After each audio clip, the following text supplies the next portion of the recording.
After you know how to handle that problem, I think you guys are pretty much experts, but we need to deal with some other issues. Identify these equations as either conditional equations, contradictions, or identities.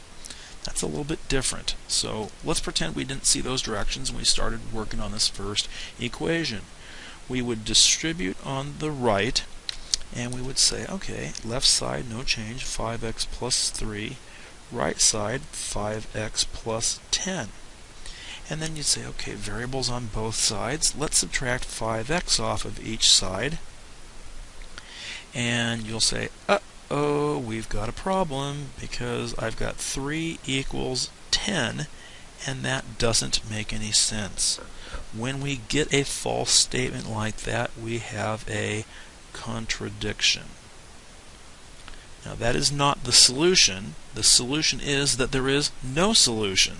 So you can either write no solution in words, or you can use the null set symbol, meaning the solution set is empty.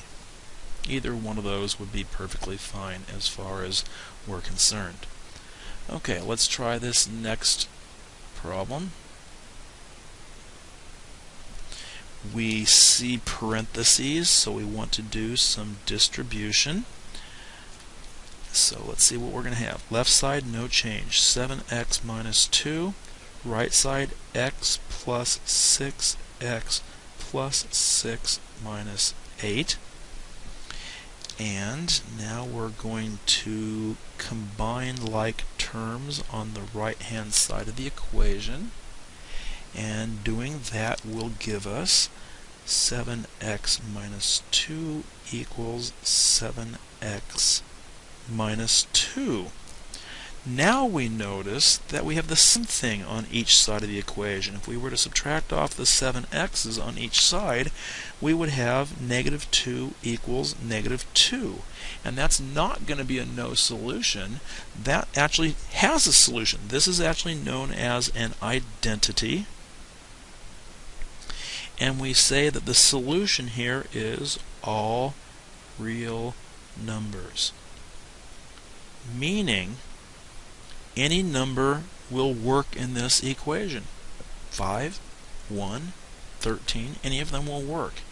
And we don't want you to get these last two problems mixed up. In the problem before, when you got a contradiction or a false statement, it's no solution. When you get a true statement, it's all real numbers will work as solutions. Don't get these two mixed up with respect to each other.